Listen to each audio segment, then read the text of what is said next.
오늘 읽었던 본문이 나훔이죠. 요나서와 나훔서는 예언의 대상이 똑같습니다. 대상이 누구입니까? 이 니느웨 백성이죠. 아수르 나라를 향해서 예언한 선지자가 요나와 나훔입니다. 요나를 통해서는 하나님이 은혜를 베푸셨습니다. 복음을 듣게 하셨고 하나님의 구원의 백성으로 회개의 은혜를 주셨습니다. 그래서 요나의 시대에는 어떤 일이 벌어졌습니까?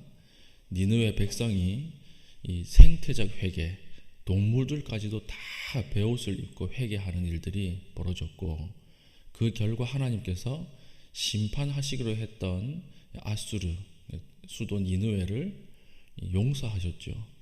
용서하시고 하나님 앞에서 모든 것들이 회복되는, 이방인도 구원의 대상이 될 수 있다라고 하는 것을 보여준 성경이 요나서입니다. 시간이 흘렀습니다. 130년 후가 되었어요. 근데 다시 니느웨 백성들이 악을 행했습니다. 강포를 행하고 다시 포악해졌습니다. 그 포악해진 결과 하나님께서 이제는 최종 심판을 선고하시는 것입니다. 누구를 통해서 심판하시는 것입니까? 나훔이라고 하는 선지자를 통해서 다시 최종 심판을 선고하시는 것이 나훔이라고 하는 성경의 핵심이라고 하는 것입니다. 그러니까 이 두 선지자는 똑같은 국가를 놓고 예언했다라고 하는 것을 알 수가 있죠. 그래서 1절 보니까 파괴하는 자가 너를 치러 올라왔나니 할 때 이 파괴하는 자는 누굴까요? 역사적으로 보면 아수르 뒤에 올라온 바벨론 연합군을 이야기합니다. 아수르가 너무나 횡포해지고 포악이 가득하니까 하나님께서 바벨론이라고 하는 국가를 들어쓰셔서 아수르를 망하게 하시는데, 오늘 제목처럼 하나님이 아수르의 대적이 되어서 아수르를 무너뜨리는 것입니다. 그러니까 파괴하는 자가 바벨론 연합군이 너를 치러 올라왔나니 너는 산성을 지키며 길을 파수하며 내 허리를 견고히 묶고 내 힘을 크게 굳게 할지어다. 이렇게 이야기하는 거예요. 뭔가 조롱하는 거죠. 막아봐라. 너희들이 아무리 막아도 못 막는다는 거예요. 하나님께서 이제 칼을 빼들고 올라오실 것이다. 왜 올라오시느냐? 2절이죠. 여호와께서 야곱의 영광을 회복시키되 이스라엘의 영광 같게 하시나니 이는 약탈자들이 약탈하였고 또 그들의 포도나무 가지를 없이 하였습니다. 이게 무슨 말이냐면 하나님께서 자기 백성을 징계하기 위해서 잠깐 아수르라고 하는 막대기를 들어 사용하신 거예요. 그러니까 아수르가 예뻐서 사용하신 게 아니고 아수르가 하나님 보시기에 아름다워서 이쁜 짓을 많이 해서 패권 국가가 된 것이 아니고 목적은 하나였습니다. 자기 백성을 잠깐 징계하는 막대기로 쓰신 거예요. 세계 이 경찰 국가로 사용하셨는데 이제 이 경찰 국가로 사용되면서 아수르가 교만한 것입니다. 아수르가 교만해서 하나님 앞에 이 힘을 잘 사용해야 되는데 힘을 잘 사용하지 못한 것입니다. 악독하고 아주 이 포악을 행하니까 하나님께서 어떻게 징계하시는 것입니까? 이제 이 막대기를 바꿔야 되겠다, 이렇게 생각을 하신 것입니다. 그러니까 선을 넘은 거죠. 막 포악을 행하다가 이제 누구에게까지 선을 넘은 것입니까? 자기 백성까지 죽이려고 하는 거예요. 하나님의 백성까지. 하나님의 백성까지도 점령해서 씨를 다 말리려고 하니까 하나님께서 이 선을 넘었구나, 이 바꿔야 되겠다. 막대기로 사용하는 이 막대기가 오염되었고 더러워졌으니까 하나님이 새로운 막대기 바벨론이라고 하는 국가를 들어서 사용하시는 것입니다. 그래서 이 다음 절 3절 쭉부터는요 어떤 것입니까? 바벨론 군대가 어떤가에 대해서 예언하는 것입니다. 우리 3절 보십시오. 3절 보면 그의 용사들의 방패는 붉고 그의 무사들의 옷도 붉으며 이렇게 되어 있죠. 이 뭘까요? 피가 칠해진 거예요. 방패에 피가 가득하고 그 바벨론 군대의 용사들의 옷도 피가 가득하다. 그러니까 이 대살육을 하면서 올라올 것이다, 이렇게 이야기를 하고요. 그리고 그 병거는 4절 미친 듯이 거리를 달리며 대로에서 이리저리 빨리 달리니 그 모양이 횃불 같고 빠르기가 번개가 또다. 기동성을 이야기하죠. 병거가 올라오는데 엄청난 기동성으로 밀고 들어오는 거예요. 그러니까 손을 써볼 기회도 없이 막 이 점령을 당하는 것입니다. 이게 하나님이 대적하는 방식이죠. 그리고 6절, 강들의 수문이 열리고 왕궁이 소멸되어, 이렇게 되어 있죠. 이것은 뭐냐면 바벨론 군대가 수문을 점령하는 것입니다. 수문을 점령해서 물을 가득 모았다가 이걸 한 번에 틀어버리니까 그 아래에 있던 성들이 흔적도 없이 사라져 버리는 거예요. 그러니까 굉장히 치밀하고 빠르죠. 바벨론 군대가 막 피를 묻히면서 막 난도질을 하면서 들어와서 그대로 수문을 점령하는 거예요. 수문을 점령해서 바로 수문을 열어버리는 것입니다. 그러니까 그 안에 있는 아수르 군대들은 한번 전쟁을 제대로 싸워보지도 못하고 그냥 사라져버리는 그런 일이 생기고, 7절, 정한대로 왕후가 벌거벗은 몸으로 끌려가니 이 모든 시녀들이 가슴을 치며 비둘기같이 슬피 우는도다. 왕후가 끌려갈 것이다. 이렇게 이야기를 합니다. 그리고 10절, 니느웨가 공허하였고 황폐하였도다. 주민이 낙담하여 그 무릎이 서로 부딪히며 모든 허리가 아프게 되며 모든 낯이 빛을 잃도다. 그러니까 니느웨 백성들이 이것을 보고 얼굴이 하얘지는 거예요. 도대체 어떻게 이런 군대가 있는가? 우리가 어떻게 이걸 이길 수 있는가?